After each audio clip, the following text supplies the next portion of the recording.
dari daun bidara, tinggal dipetik. Setelah 7 lembar, kemudian di blender, masukkan ke blender. Ya, blendernya isiin air, Bu. Seperti jus. Nah, terserah nanti kebutuhannya, tergantung kebutuhan. Nah, setelah selesai di blender, bacakan. Di blender itu dibacain nih, sebelum dibagi ya, sebelum dituangkan dibacakan. Apa dibacakannya suratnya? 1 Al-Fatihah, An-Nas, Al-Falaq, Al-Ikhlas, Al-Kafirun, ayat kursi. Al-Fatihah, An-Nas, Al-Falaq, Al-Ikhlas, Al-Kafirun, ayat kursi. Dibacakan 1 kali. Setiap akhir surat tiupkan ke air tadi, air bidara yang sudah di blender. Misalkan contoh, baca surat Al-Fatihah, akhir ayatnya waladhdallin, amin. Tiupkan. Anas minal jinnati wan nas. Tiupkan sampai akhir surat ayat kursi. Wala ya'udu hifdhuhuma wa huwal aliyyul azim. Tiupkan. Nah, setelah itu kalau untuk ruqyah itu diminumkan. Ya. Sesuai kebutuhan, 1 gelas. Kalau sekalian bisa buat mandi, ya berarti kan air nanti di blendernya tambahin lagi aja. Dibagi 3 atau bagi 4. Jadi itunya nggak perlu. Daunnya lebih dari itu berarti ya kalau banyak. Tahu 7 lembar. Karena tadi dalilnya begitu. Lipat 7 atau ganjil 7 lah. Karena disebutkan 7 lembar. Nah, kalau untuk buat mandi, misalkan mandinya buat apa kebutuhannya? Ini bukan buat selain ruqyah ya. Kalau selain ruqyah silakan kelipatan 7. Terserah, lebih banyak lebih bagus. Tinggal cuma 7 ya. Nah, nanti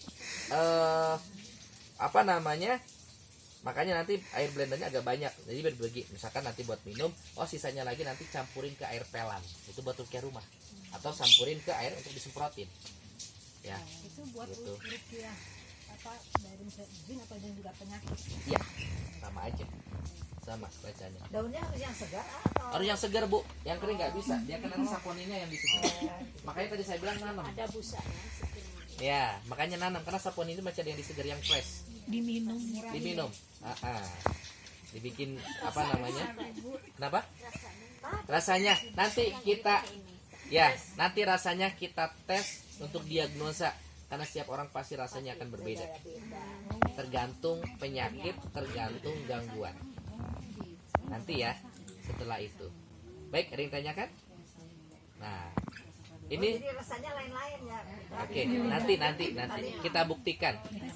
Setelah ini kita akan buktikan bagaimana mukjizat Al-Qur'an di dalam pohon bidara ini benar atau enggak. Oke, kita buktikan ya. Tujuannya apa? Untuk keimanan. Oke, nanti kita buktikan. Oke, berikutnya terakhir sebelum ditutup, ternyata pohon bidara ini, Bu, untuk kesehatan dan pengobatan.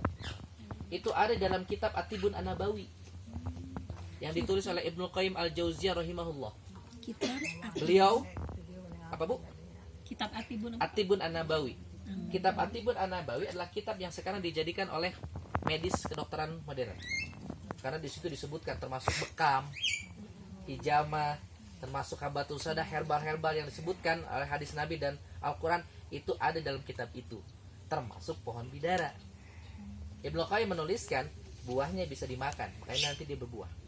Buahnya bisa dimakan, kemudian untuk penyakit perut, diare, jadi perut ini umum, Bu, ada bisa. Yang makanya yang punya yang punya masalah pencernaan, asam lambung itu bidara.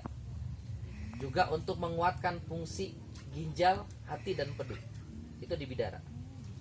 Ya, untuk meningkatkan nafsu makan dan lain sebagainya. Jadi manfaatnya banyak sekali pohon bidara. Karena dia sifatnya daun kelor bisa. Bisa. Dibikin teh. Saya mah sudah ada kapsulnya, ada minyaknya, ada sampo dan sabunnya dan sebagainya. Pohon gede. Nanti besar, Bu. Nanti Berapa besar. meter? Kapsulnya Tingginya sampai berapa meter? Kapsulnya banyak. Kan sama seperti manfaat yang tadi. Itu daunnya berarti. Daunnya. aslinya Apanya? Asli apa? asli betul-betul dari daunnya. Ya, dari bio. saya ada. Bikinan sendiri. Enggak, kawan-kawan yang. Saya belum bisa produksi. Karena Oh, jadi itu ada. teman-teman Nanti ijarahnya. Beli nanti. Iya. Oke ya. Oke. Ada yang ingin ditanyakan? Ada yang ingin ditanyakan? Kalau bisa punten ini kan untuk perempuan ya gimana setelah haid ya. Laki-laki bisa. Bisa. Nah, termasuk nanti kalau misalkan punten Bu ya, misalkan anak kita agak susah nih ya diatur dan sebagainya, mandi dengan bidara. Rutin. Ya. Ada salah satu kawan saya Bu, dia di sini daerah sini dia punya yayasan namanya Darul Husna, yayasan yatim. Itu ada anak-anak yatim. Ada namanya dia anak yatim. Buat itu anak Darul adik Husna. saya. Pernah dengar? Ibu tuh siapa Di namanya? sini daerah Parongpong. Beliau pernah kunjungan. Oh iya Ibu Neneng. Ya nanti di Japri Sewa ya. kap juga Yang Bu, tadi ke paling pagi. beliau. Misalkan dia kan anak yatim yang diambil dari mana? Satu-satu dah. Karakternya beda-beda Bu. Wah, ya nu awal-awal itu adaptasinya. Apa? Dia mah apa Bu? Nyetok sabun bidara. Jadi mandinya anak-anak itu pakai bidara. Narurut. Lebih gampang diatur. Gitu. Makanya salah satunya itu manfaatnya. untuk menjinakkan. Menjinakkan. Menjinakkan suami. Oh, bisa banget Bu. Oke, oh satu lagi Bu, ini berkaitan dengan ruqyah. Saya ingin sampaikan berkaitan dengan ruqyah Bu. Ya, ini kemarin sudah saya sampaikan. Ternyata ibu pada ngajak.